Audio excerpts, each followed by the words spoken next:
What's up, everybody? John from I Want EDM. We are live at Sounders Dallas, and we are here with the Gremlin Queen, Mississippi, here in Texas, and we are talking about her new album, Scars in Stereo. Woo! Woo! Woo!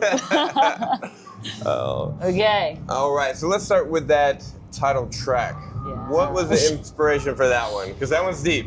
That one was a tough one. I knew not early on, but I knew that I was going to do the intro like that. Probably, I don't know. I had the instrumental for it for ages. I wrote the instrumental back in I think 2018, 2017.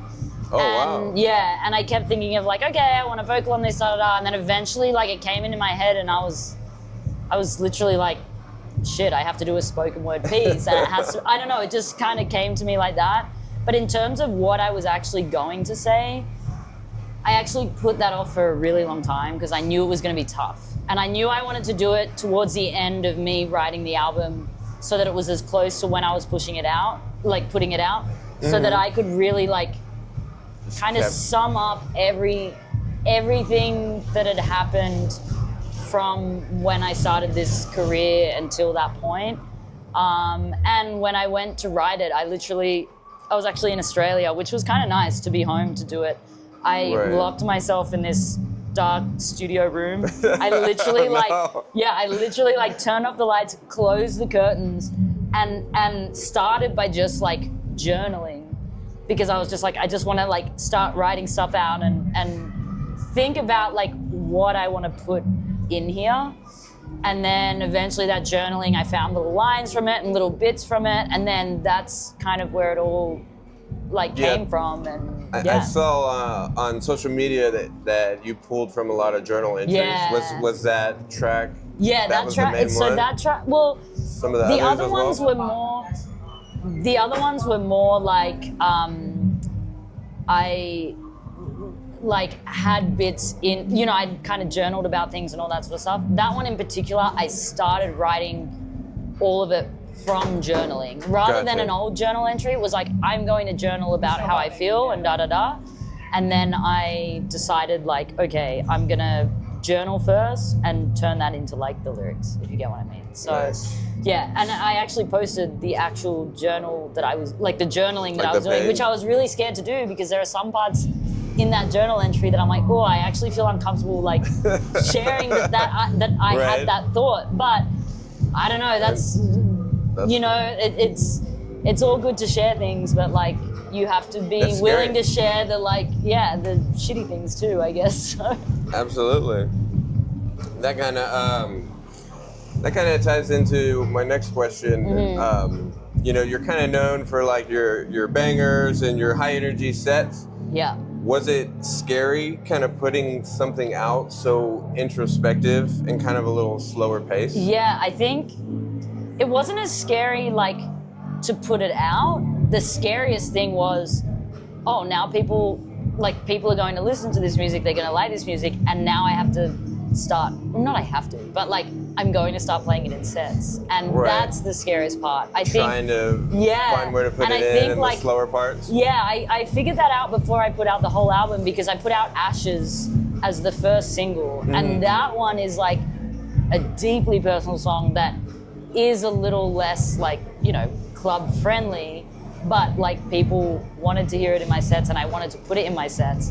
And that is still one of the even now, it's one of the scariest songs for me to play, because I play it and I have to look at everyone looking at me. I don't know why. The rest of the music that I play, I don't think like that. But for that one in particular, it's a moment where I stop, but then I can see everyone looking at me. And I think it's a vulnerability thing, because it's I've shared this story and people now know it. And so it makes it look like people are looking at me even more, which obviously they're looking at me. I'm on stage, but it's just a different kind of thing. So I don't know. I definitely, I wasn't afraid of people hearing it, especially I wanted people to have an introspective, I wanted people to listen to this on the way home from the club, or I wanted them to listen to it just when they're driving, when they're walking, when they're like on a plane, like I don't know, just even like just have it on in their living room while they're like chilling out. It was like my house cleaning mix. Yeah, For like a week or two straight. Yeah, and that's the thing, like that's what I kind of wanted Perfect. it to. I actually, the first time I listened to it after I'd submitted it by myself, I was cleaning my house and I put in my headphones and just like listened to it. So yeah, it was the live stuff that was probably the most... The scariest part of it? Yeah. Gotcha. Emotionally speaking, what would you say was the most challenging track to create on the album? Probably the intro. The intro, the title track? Some of the others were... Wide Awake was also very difficult, but most of the other songs were a bit more... Most of them were quite cathartic because it was like, I'm feeling a type of way and I want to write about it. Right.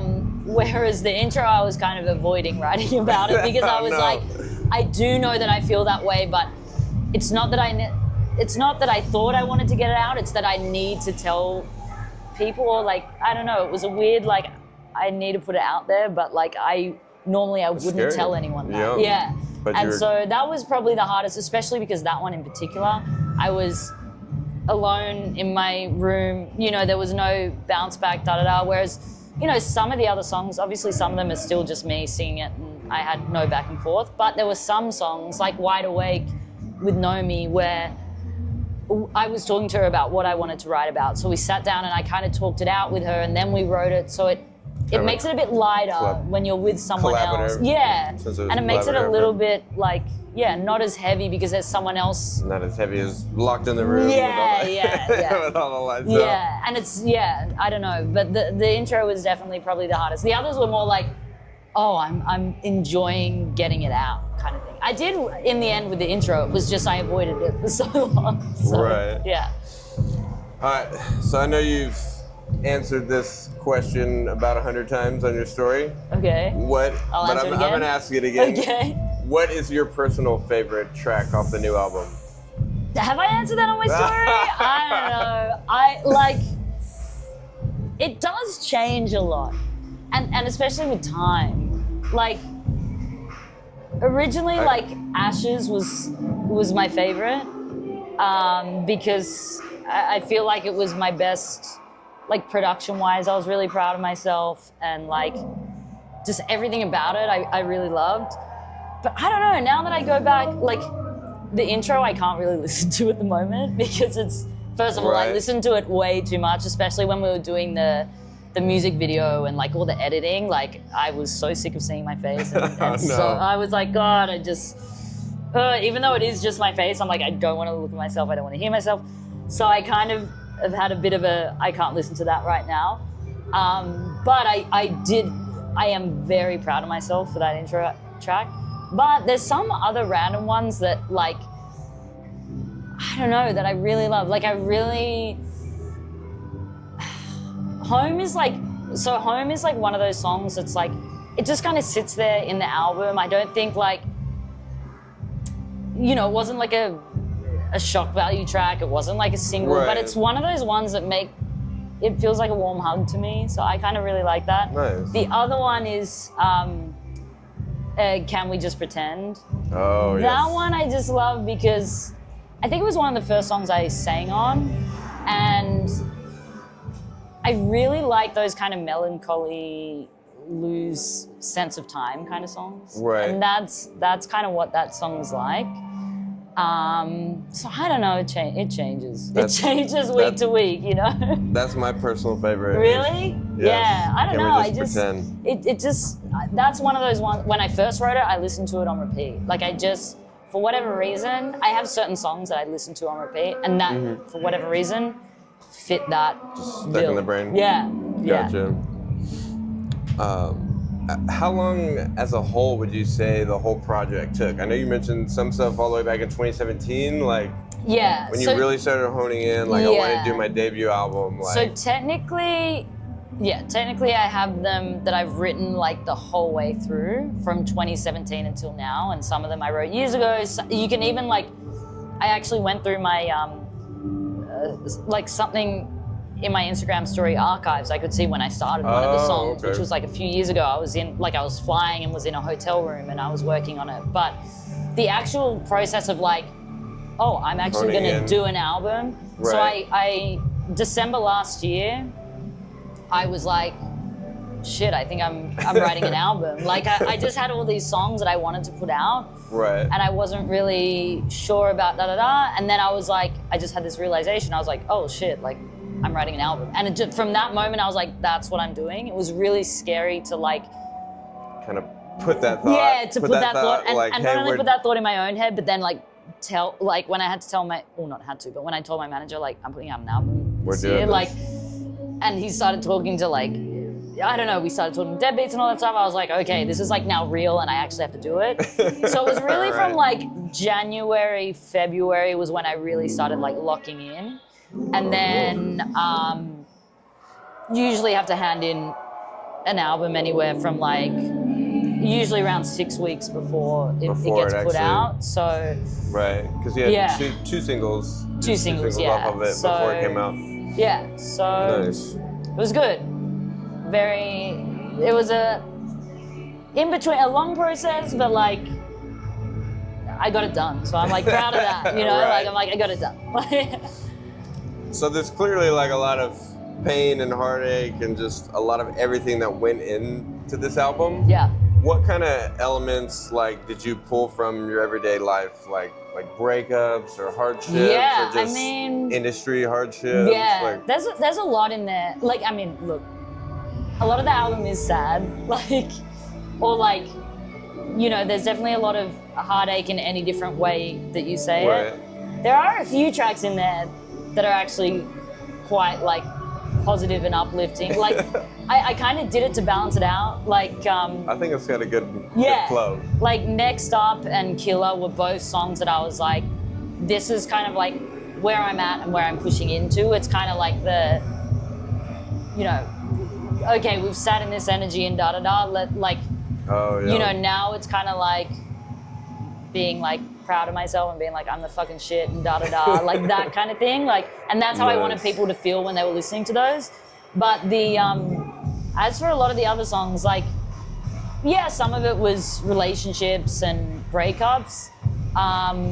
Some of it was like, so Home was very much about like I know I put this in my SoundCloud voice notes, but Yeah. it was about like leaving one home and going to another home and like the kind of heartache that sits in that a little bit, or the like kind of uncomfortable feeling that is. Ashes was about misconduct in the industry. What was the other? Can We Just Pretend was about like either like a breakup or even like a friendship breakup where it's like, can we just Kind of grown apart. yeah, can we just pretend to be friends but not actually have to see, like, you know, like we can just say that we're friends and like move away, because sometimes being around people that are not good for you, you know, creates Yep. some, I don't know, it is something that you want to avoid, essentially. No, yeah, I know exactly what you mean. Yeah. Trying to think of what other songs we have. Oh, Like I'm High. Like I'm High is weird because it's like a really fun, like, Oh, I love the beats. you know, yeah, it's like a fun one, That and it's is like, like- oh, it sounds like it's all like, oh, it's about me like getting stoned, but it's randomly about me having. It's actually like, when I explain it, I'm like, wow, it sounds like a heavy, but it's like, it was actually about like me having such bad anxiety that I started to like disassociate, and so I was like, oh, it feels like I'm high and drunk, Right. but I'm not. And then, but I also wanted to write it to be like, if you are high and drunk, you could be like, I don't know. Like, It's like a silly, goofy, like, it is. It's like Yeah, a double entendre. exactly. Because the And I- lyrics are deep. Yeah, But yeah. the beat. yeah, Oh, it's like kind of like windows down, sun out. Yeah, It's like exactly. a So, banger beat, but yeah. coupled with deep lyrics. Yeah, I love it. That's bit of that in there. What would you say the most difficult process was about putting the whole album out? Like producing or Probably just kind of the last like 20% of it. Writing it is Easy. Easy part? Yeah, writing it is super easy. It's when you go from writing it to this needs to be fully finished and sound and fit together well, you know? Right. That All like, the little kings. yeah, like making a orchestral spoken word track be able to sit in the same headspace as a fucking, you know, club track is very difficult. Like from a production standpoint, from a mixing and mastering standpoint, you know, it's really difficult to get them all to sit together, and that last 20% drove me crazy. I was going from 10 a.m. till midnight every day, and I was fucking, for the last week especially, banging my head against the wall. I had, thank God for like, I had so many mates who were just so helpful. There's like, kind of yeah, encourage you to keep going. Yeah, and I just, yeah, because by the end I was like, this is, I'm done. I'm not putting it out. Like, you know? Right. Yeah, definitely that last 20%. Awesome. All right, it's kind of a no-brainer. How proud are you of Scars in Stereo? I'm very proud. Is that your yeah, child, your baby? Yeah, I'm really, even though already I'm already working on so much new music that I feel like is, you know, like I'm always looking at the next thing and working on the next thing. I'm like, oh my God, this is like the best music I've ever written. But right. In saying that, like I'm really glad and proud and grateful that I finished this album, that I got it together, the amount that I learned and the amount that I progressed along that kind of journey in that album is like, I don't know, just really, I don't know, I'm very proud of it, and I'm very like glad that was my first album, because now I'm like, I feel like the world is open. Yeah, and right. now I'm you like, got the hard stuff off your chest. Yeah, I'm like, and now you're that's out there, and I'll never have a first album again, but I'm so glad that was the one that I did. Because it also it's so deeply personal and it means so much to me, and that's like a great place to start. Now I feel like I'm like, I can just have fun with it, you know? Right. Like, yeah. Got the hard stuff out of the way. Yeah, exactly. Awesome. So, yeah. Awesome. Well, yeah, thank you for sitting down with us. Thank you for chatting with me. Oh, yes. Appreciate we love the new album. Thank you. Scars in Stereo, out now. Been out for about 3 weeks. If you haven't listened to it yet, go check it out. Listen to it.